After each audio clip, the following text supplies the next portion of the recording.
Okay, this is Duke with a video explanation of this telemetry radio setup assignment. Right here, you see this says access denied and this stuff, right? So the video, I'm remaking the video for this assignment, so that video will go right where this access denied picture is, so don't worry about that. And then I'm going to have an announcement related to this assignment as well. So that link will also work when you are completing this assignment. Basically what we're doing in this assignment is we're setting up our telemetry radios. Okay, so you should have already bought one of these by now, but basically a telemetry radio is a way to connect to your aircraft wirelessly. Okay, and there is both a ground and an air side component to this. Let me flip over to the dot cam real quick. Let's see, I think it's this one. There we go.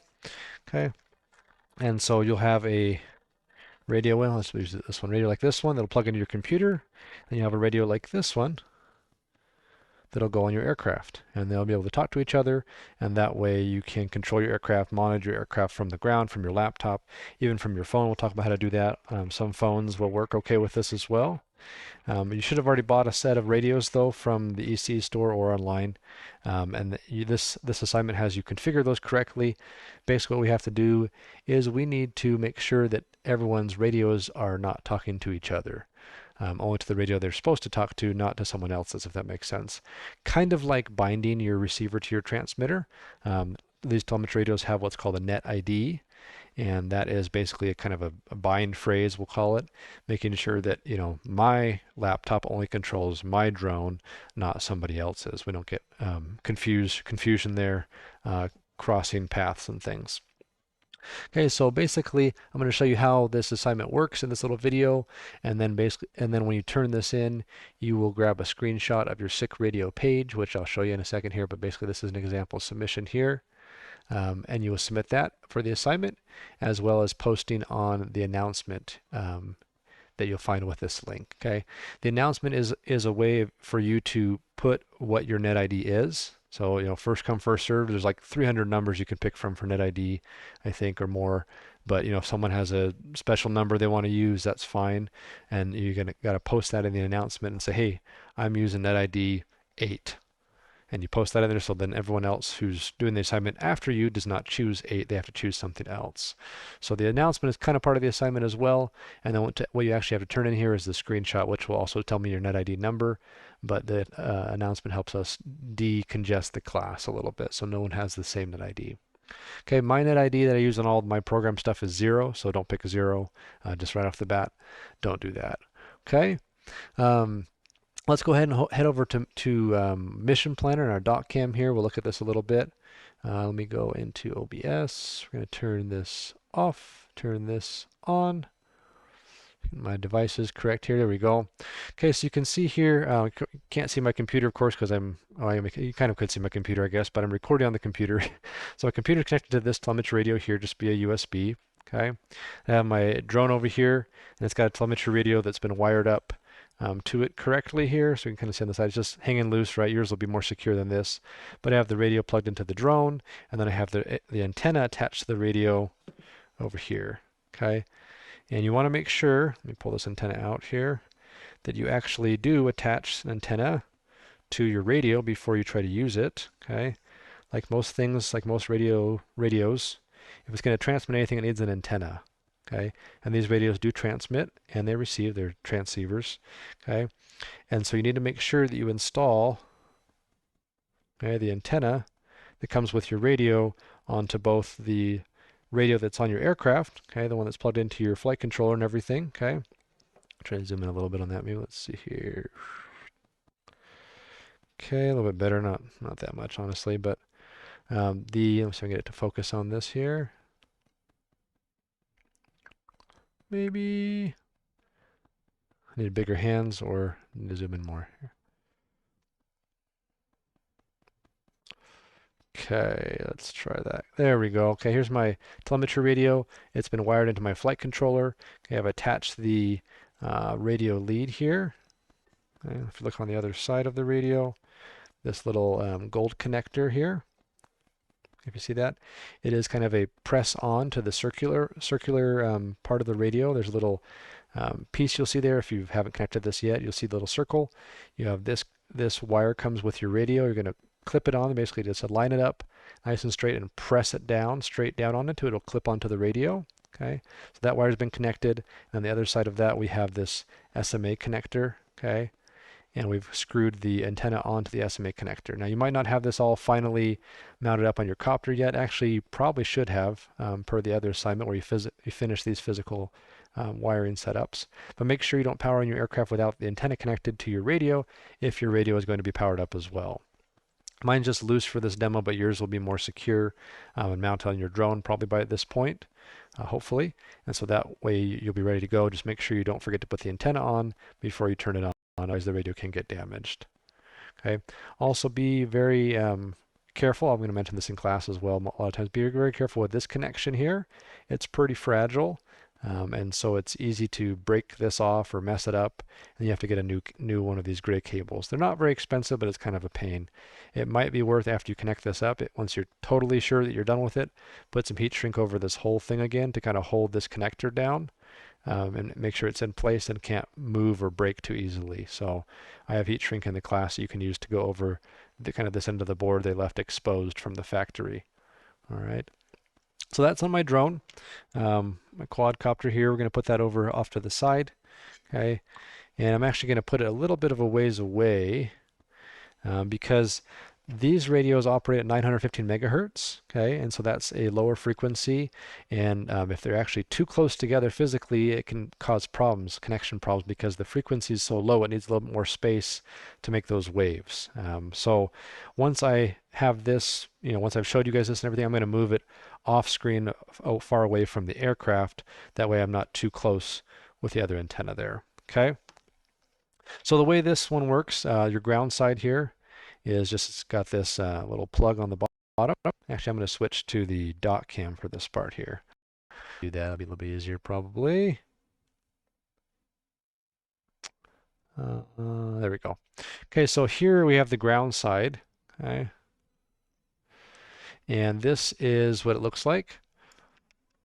So we have a what is it called? JST GH, I can't remember the name of that bottom connector, but basically we have the connector that would go typically onto your aircraft if you had that kind of connector on your aircraft, or or not. And we have our USB connector up here for a ground connection. So you can use this side on your aircraft, right? If you had two of these, you could put one on the aircraft, one on the ground. The one that is meant to go on the aircraft, so this little, I should pull that out again. This little guy here, okay, you may have noticed already, but this one does not have a USB connection. Okay, it's just the plug to wire into your aircraft flight controller. So if you wanted to use this on the ground, you totally could, but you would need an adapter to go from serial connection to USB. Okay, that's the missing piece here. This is just a serial connection to a UART. Okay, so you have to convert that to USB if you want to plug it into your computer directly. You can buy those; they're pretty cheap, but this is a little more durable for throwing around in your bag or whatever, as opposed to the other one. And this already has the USB conversion built in, so you can just plug it directly into your computer, and it'll get recognized as a COM port, just like your flight controller typically does. Okay, so I'm going to try to see if we can see this. Once I plug this into my computer, okay, we'll see some little lights light up here. I'm going to try to darken this exposure so we can see the lights a little bit better maybe. Let's see. Okay, and you can kind of see there's a blinking green light right there. See that blinking green light? Okay, so that's one of the lights that'll show up. There's some orange lights down here at the bottom near the plug that will show up when there's activity, as in the link is transmitting or receiving. Okay, so those will show up intermittently, but this blinking green one's one that's really important. Unfortunately, it's right behind the megahertz thing right there, but you can still kind of see it. And you can see it better in real life as well, a little bit brighter. But once we connect, so once this radio can see its buddy, okay, that blinking light will go from blinking to solid green. Okay, so that's one indication the radios can see each other. Doesn't mean your drone can connect to your computer yet, but at least means the radios can see each other. And that's kind of what we're focusing on this assignment, is making sure the radios can see each other, they're on the same net ID, and they're on a different net ID than the default from the factory. Okay, so that's kind of the important steps here. Different net ID from the factory, and that they're on the same net ID as each other, which is important for them to talk to each other, which means your drone can later talk to your computer. Okay, so there's that. Okay, we're going to back up a little bit here. All right, now I'm not going to use this one. Actually, I'm using one I already have on the drone over here, which is a little bit too tall for you to see in the dock cam, but we saw it earlier on the other camera. Okay, so this is plugged into my computer already. Okay, I'm going to, let's go ahead and let's just turn this on for a second. Okay, so I got it plugged in. This one's plugged in my computer here. I'm going to plug my drone into a battery, or you could use your wall power adapter. Okay. We're going to plug this in right here, power up the drone. Okay. And once it boots up and the radio's finished booting up, okay, on the aircraft itself, let's see if I can get this in the frame. Okay, my telemetry radio right there. Here you go. See that solid green light? Okay, that's a blinking light until it finds its pair. So if I unplug the one from my computer real quick, let's see if we can do this on camera. I have to set it down, sorry. Okay, unplug. Oh, just lost. Oops, sorry. Just lost link. So now we have a blinking green LED on the drone. It says, wait, where'd my companion go? And you can see that red flickering light as well. An activity light sending out some packets saying, hey, where are you at? Okay. If I plug this one back into my computer, takes a couple seconds. Let's see if we can get it on camera. Oh, blinking there, and we should get a solid link here in a second. They might be too close together, actually. They're very close together. There we go, solid link. Okay, so our solid connection. So now the radios can see each other because we have a solid green LED there. Kind of move this back over here. And we can see on our other camera,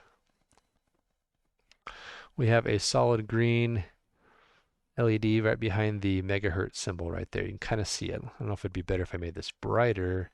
Might wash it out, but hopefully you can see that green LED right behind the megahertz. Okay, that's solid as well. So they're connected. The two radios can see each other now.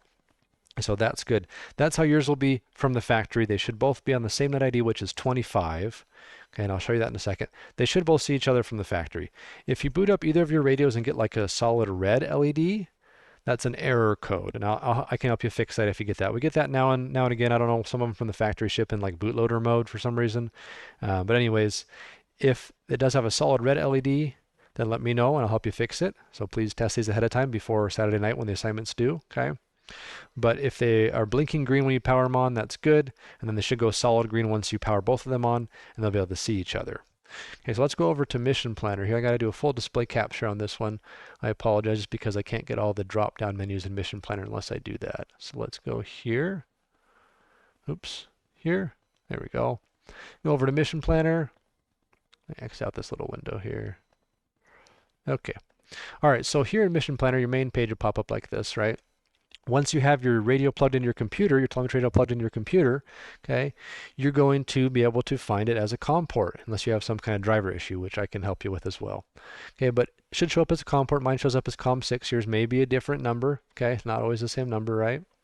And then as far as telemetry radios go, your connection speed is different. So you guys remember with your drone before you used COM, whatever it was, and you used 115/200 for your baud rate. But with the telemetry radios, by default, their baud rate is slower. It's 57/600. So you want to find the COM port that appears, right? So mine's COM6. Select 57/600, okay? And before you connect, we're going to go over to the setup page in Mission Planner. Okay, so make sure you have this set up here, but don't click connect yet. Don't do that yet. And the SICK radio page here is under optional hardware, and then you go to SICK radios under the setup tab. Okay, and what this allows us to do is configure the radios. So we're not, it's kind of like the reverse of a pass-through, I guess, a flight controller pass-through. We're actually not going into the flight controller yet. If we hit connect, we'll connect up to the autopilot flight controller to see all the autopilot stuff, right? But we don't want to do that yet. We want to configure our radios, okay? And so we're just going to go from the computer to my ground radio and connect to the flight radio or the air radio, okay? And that's as far as we're going to go as far as this connection is concerned, okay? So once I have the right COM port and baud rate up here and have and not connected, we're going to hit load settings here. And it's going to take a minute, okay? But it'll kind of go gray like that. You'll see it go gray. Okay. And then it will kind of populate here on the local, and then it'll populate on the remote side. So this is your ground radio on local, and this is your air side radio on the aircraft under the remote. Okay. Don't worry too much. about the firmware version. I have two different versions, just kind of messing with different radios here. Yours will probably be on the same version between the two radios. You can update the firmware if you want to. I haven't noticed any differences that are really important to update the firmware with for what we do in class, but having the latest updates is always a good idea. If you want to do that, I can help you with that. But for this video, all we're going to focus on, the only thing we're going to do is we're going to set the net ID. Okay? So you can see my net ID is set to 0. By default, yours will be set to 25 from the factory. They all ship like that. Okay? So this assignment has you go in and pick a different net ID, so other than 25 and other than 0, and just pick one of these numbers, whatever it is, actually up to 500, not 300, like I said earlier. Pick any of those numbers you want. It doesn't matter what it is. Okay, let's say I'm going to pick 11. Okay, I'm going to change it on the local. Then I'm going to hit copy required to remote. Okay, so we see, hit that, and now this net ID changed to 11. 11 and 11. If you don't do that, then what will happen is when you hit save settings, it'll change the net ID for your ground side radio, and it won't change the net ID for your airside radio, and you'll lose connection. And then it's kind of a pain because you got to go back and change it back to connect to it again, and get that figured out. But make sure you hit, whenever you make any changes, over here I just make them on the local side, hit copy required to remote. Once it's copied over, then you hit save settings. Okay, so I'm going to go ahead and change mine back to 0 since that's what I use for my radios here. We'll say copy required to remote. Okay, 0 there. We're going to say save settings. And it's going to kind of gray out for a minute there as it does the data transfer. Okay, it's going to repopulate bit by bit. Here we go. It does take a minute sometimes. Okay, and then it pops back up and we see my net ID is the same here and here. Now you can load settings again and double check that you have your net ID saved correctly, and that should be it. That's all you have to do to change your net ID. And that's all we're going to do with the radios, at least for now. Okay, so now with your new net ID and your radios configured correctly, you can go up and hit connect. Okay. And this will be slower than the USB connection, but it shouldn't be terribly slow. Like it should, within a minute or so, it should start connecting and loading parameters and all that fun stuff. Okay. And once that loads up, again, make sure your radios aren't too close together. That can really actually affect this. If it's right next to you on the table or something, that won't work very well. Okay, once you have actually connected, you can go back to your data page, your main mission planner page here. Okay, and you should be able to move your drone around and see the artificial horizon move and stuff, and you can see the messages. Okay, so it is connected, it is working, it's working like it's supposed to. Okay, so then you would just go take a picture, a screenshot of that SICK telemetry radio page. Okay, you can't do it right now. You have to do it when you're disconnected but have loaded the settings. Okay, and you would submit that for the assignment as well as putting your net ID in the announcement. So let's go back here. Hopefully that helps understand this assignment a bit more. Okay, and it allows you to do it. Again, you need to do this assignment at home, or at least not during class time. We can't have everybody doing this at the same time because you'd all mess up each other's radios, and that would be kind of a nightmare. So please do this at home, or at least do it, when you're not with other people that are trying to do the same assignment. All right, we'll see you in class.